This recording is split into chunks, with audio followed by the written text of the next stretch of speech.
जय हिंद दोस्तों आज मैं आप लोगों को कंपाउंड इंटरेस्ट से रिलेटेड क्वेश्चन मैं कराऊंगा।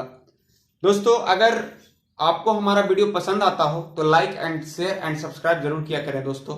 ठीक है, तो हम चलते हैं कंपाउंड इंटरेस्ट क्या है उसके बारे में हम लोग जानते हैं। ठीक है, तो चलिए सबसे पहले तो कंपाउंड इंटरेस्ट जो होता है वो क्या होता है कि जैसे मान लीजिए कि आप किसी से उधार लिए, पैसा लिए 10,000 रुपया, और वो क्या बोला कि तुम हमें 10% के हिसाब से 2 वर्ष के लिए क्या करना है, तुम्हें चक्रवृद्धि ब्याज की दर से 2 वर्ष के लिए मैं तुमको दे रहा हूं पैसा। ठीक है, तो चक्रवृद्धि ब्याज की दर से तो आर मान के चलिए 10% दे दिया। कितना परसेंट? 10% दे दिया। और समय आपका टी मतलब दे दिया मान लीजिए कि 2 वर्ष। कितना वर्ष? 2 वर्ष। तो आपसे पूछेगा कि हम पूछ रहे हैं कि चक्रवृद्धि ब्याज कितना होगा, मान लीजिए आपसे पूछा, तो देखिए कितना होगा कैसे पता करना है। तो ये जो होता है ना, ये अमाउंट पे पहला साल अमाउंट पे 10% की रेट से लगता है। क्या लगता है? ब्याज। तो 10% अगर हम इसका निकालें तो हमारा निकलेगा 1,000। आप निकाल के देखिए 10,000 का 10%, तो आपका 1,000 निकलेगा। कितना निकलेगा? 1,000। निकाल के देखिए आप यहां पे 10,000 का 10%, तो 1,000 देखिए निकल गया। तो ये 1,000 क्या हुआ? ये हमारा क्या हुआ? ब्याज। 1 साल का ब्याज हुआ। तो जब ये 1 साल का ब्याज कितना हुआ? 1,000। तो दूसरे साल क्या होता है कि दूसरे साल इस पर तो लगता ही है ब्याज, 10,000 पर 10% की रेट से लगेगा ही लगेगा, लेकिन साथ में किस पर ब्याज लगता है? हमारा जो एक पहला साल जो ब्याज होता है ना, उस पर भी ब्याज लगता है। तो देखिए इस पर अगर हम 10% लेते हैं तो 10% के हिसाब से तो दूसरा साल हमारा कितना होगा? 1,000 तो होगा ही होगा, लेकिन क्या होगा? इस पर भी रेट लगेगा, इस पर भी ब्याज लगेगा। तो जब इस पर ब्याज हम लेते हैं 10%, तो इसका ब्याज कितना हो जाएगा? 10% 100 रुपया। कितना हो जाएगा? 100 रुपया। तो आपसे पूछा कि कंपाउंड इंटरेस्ट होगा कितना, चक्रवृद्धि ब्याज लगेगा कितना, तो क्या करेंगे हम इसको और इसको जोड़ेंगे सभी को। तो ये एक एक 2,000 और ये 100 रुपया, टोटल कितना हो जाएगा? 2,100 रुपया का क्या लगेगा इस पर? ब्याज, चक्रवृद्धि ब्याज लगा है। ठीक है, अगर 3 साल अगर बोल देता, 3 साल मान लीजिए, यहां 3 साल अगर बोल देता, कितना साल? 3 साल, तो हमारा क्या होता कि इस पर तो लगेगा 10%, यानी तीसरा साल कितना हो जाएगा हमारा? 1,000 रुपया तो लगेगा ही लगेगा, लेकिन साथ में किस पर लगेगा? इस पर भी लगेगा, इस पर भी लगेगा और इस पर भी लगेगा। ये मत कीजिएगा कि ये सभी को जोड़ के और एक साथ कर लीजिएगा, ये नहीं। इस पर लगेगा पहले, तो इस पर लगेगा 10% के हिसाब से तो 100 रुपया होगा। अब उसके बाद आइए कि अगर हम इस पर लगाते हैं तो इसका भी 100 रुपया होगा, लेकिन जब इस पर लगाते हैं 10% तो कितना होगा? 10 रुपया। तो देखिए अगर 3 साल के लिए दिए तो देखिए कितना हमारा चक्रवृद्धि ब्याज हुआ। सभी को जोड़िए, 1 2 3, 3,000 इधर हो गया और इधर 300, 3,310 रुपया, 3,310 रुपया हमारा 3 साल में 10,000 का क्या निकल जा रहा है? हमारा कंपाउंड इंटरेस्ट निकल के आ रहा है। ठीक है, तो ये हमारा क्या है? ये बेसिक है कि किस तरीके से ब्याज उस पर दिया जाता है, चक्रवृद्धि ब्याज अगर होता है तो। ठीक है, अब देखिए यहां पे क्या होगा कि जैसे मान लीजिए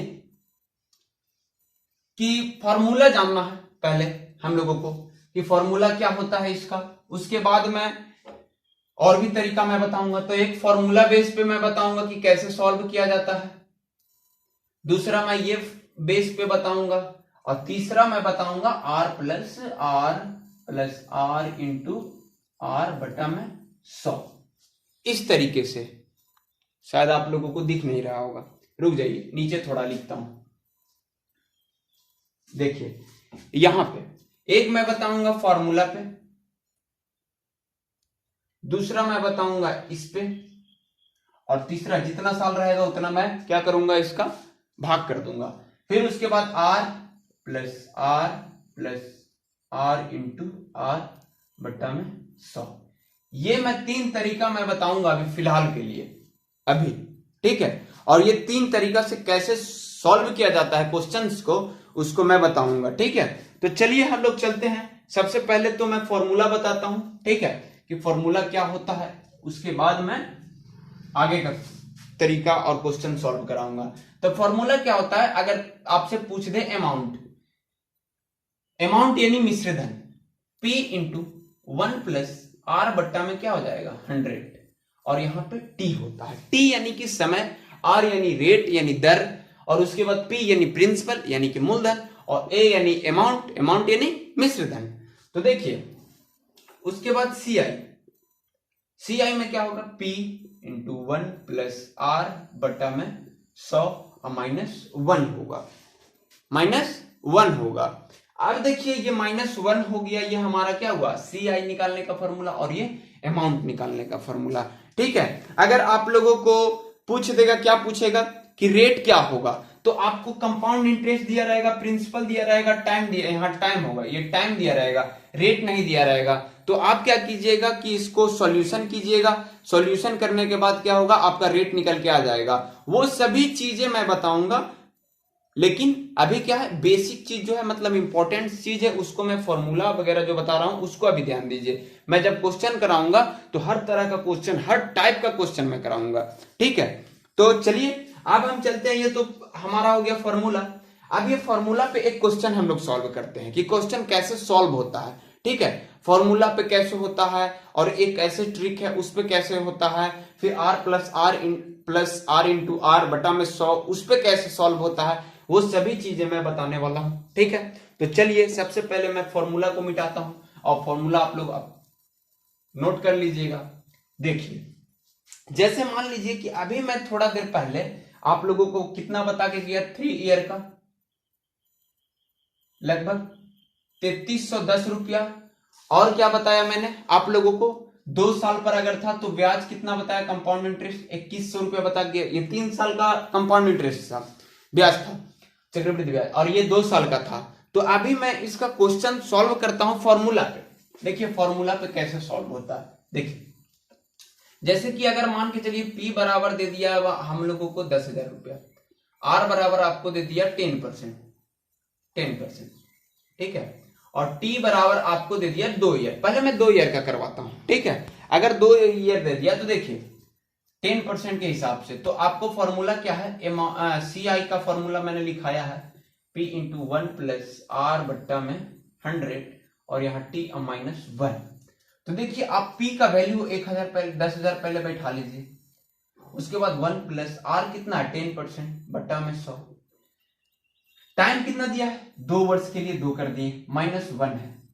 अब इसका हम लोग क्या करते हैं, इसका सॉल्यूशन कर लेते हैं। ठीक है, तो सॉल्यूशन जब करते हैं तो देखिए ये 1000 तो हो गया 10,000।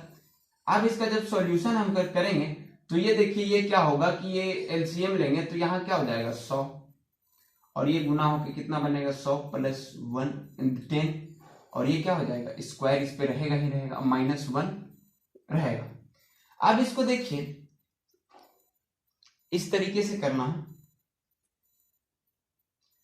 ये दोनों जुड़ेगा तो 110 बनेगा, और ये स्क्वायर है यानी 110 बटा में 100 को हम कितने बार गुना करेंगे 2 बार। तो देखिए यहां पे हमारा ये ब्रैकेट रहने देते हैं, और 110 बटा में 100 इंटू 110 बटा में 100 और -1 और ब्रैकेट बंद। अब इसका सॉल्यूशन करते हैं तो देखिए ये सबसे पहले तो आप 10 से 10 इसको काटिए, 10 से 10 इसको काटिए, और यहाँ पे आपका 10,000 है उसको आप लिखिए। ठीक है, अब ये गुना होगा तो 121 कितना होगा 121 बटा में 100 और -1। अब इसका जब एलसीएम हम लेके सॉल्यूशन करते हैं तो ये तो हमारा 10,000 होगा ही होगा। अब यहाँ पे क्या होगा, ये 100 आएगा, और यहाँ 121 आएगा, और माइनस कितना आएगा 100 आएगा, क्योंकि 1 से गुना होगा 100 में तो 100 आएगा। अब उसके बाद ये हम लोग क्या करेंगे, इसका हम लोग ब्रैकेट से बाहर कर देते हैं। तो जब बाहर किए तो देखिए ये 2 0 से 2 0 कट गया, बचा कितना, बचा हमारा कितना 100, और ये हमारा घटी कितना आया 21। तो 21 से 100 में गुना कीजिए तो 2100 आपका आंसर आ जाएगा। क्या, कंपाउंड इंटरेस्ट CI। क्या निकाल रहे थे हम लोग, CI। ठीक है, तो इस तरीके से हम लोगों का कंपाउंड इंटरेस्ट निकलता है। अगर यहाँ पे 3 साल रहता तो इसका क्या करते, 3 बार हम लोग गुना करते। ठीक है, 3 बार 110 गुने 3 और -1 करते। ठीक है, अब हम 3 ईयर पे भी लेके देखते हैं 3 ईयर पे भी कैसे बनता है। तो देखिए 3 ईयर पे कैसे बनेगा।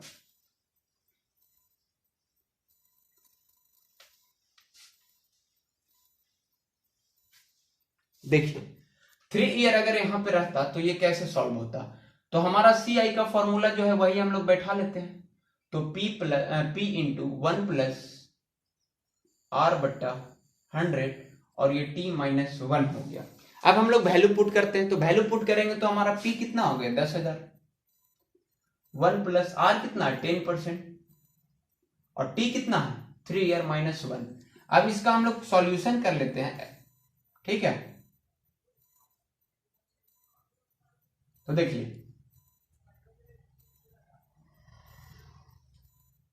तो ये करेंगे तो यहां हमारा 100 आएगा पहले एलसीएम, और ये 1 से गुना 100 में तो 100 और ये 10, उसके बाद हमारा कितना हो जाएगा 3 और माइनस 1, ठीक है। अब क्या करना होगा हम लोगों को, ये दोनों जुड़ेगा तो बनेगा 110 बटा में 100, तो ये 3 टाइम है तो हम 3 टाइम कर लेते हैं, क्या दिक्कत है, -1, ठीक है। अब ये 1 0 से 1 0 1 0 से 1 0 1 0 से 1 0 आप काट दीजिए, तो यहां देखिए आपको क्या मिलेगा, आप इसका गुना कीजिए, तो गुना जब कीजिएगा तो ये 121 और 121 से जब हम लोग गुना करेंगे इसमें 11 में, तो 121 क्या 121 गुना 11 कीजिएगा, तो आप किस तरीके से कर सकते हैं, 11 का पीछे से पढ़िए, तो 11 एकम 11 हाथ में 1, 11 दूनी 22 और 1 23 के 3 हाथ में 2, 11 एकम 11, 11 2 कितना हो जाएगा 13, कितना हो जाएगा 13, यानी कि 1300 कितना आ जाएगा 31, यानी 11 का क्यूब कितना आएगा 1331। तो इस तरीके से भी आप कर सकते हैं, या फिर 11 का क्यूब निकालने का तरीका है उसको भी कर सकते हैं, जो मैं बताऊंगा, ठीक है, जल्दी से कैसे होता है। फिलहाल अभी इसको समझिए। अब देखिए इसका गुना करेंगे तो कितना आएगा 1000, तो पहले 1331 और बट्टा में ये 1000 आप लिख लीजिए -1 ब्रैकेट बंद। अब आइए यहां पे क्या होगा कि जब हम लोग किए तो ये तो 10,000 तो होगा, अभी एलसीएम लेंगे तो यहाँ पे ये 1000 आएगा, ये 1331 रह जाएगा, 1000 में ये गुना होके 1 में गुना होके 1000 बन गया। अब इसको हम लोग क्या कर सकते हैं, बाहर भी ला सकते हैं। इसको बाहर जब लाएंगे तो यहाँ पे हम लोग ये पहले घटा ले, तो देखिए 10,000 ये घट के कितना आ जाएगा, गुना में 331 और बट्टा में 1000, तो ये 1000 से ये 3 0 कट गया। अब हमारा 10 बचा, 10 से इसमें गुना कीजिए तो 3 3 3 1 और 0, मतलब कितना हो गया 3310, 3310 कंपाउंड इंटरेस्ट हमारा कितना निकल गया 3310। तो ये तो हमारा रहा फॉर्मूला से, ठीक है, 3 साल हो 4 साल हो इस तरीके से आप फॉर्मूला से बना सकते हैं, ठीक है।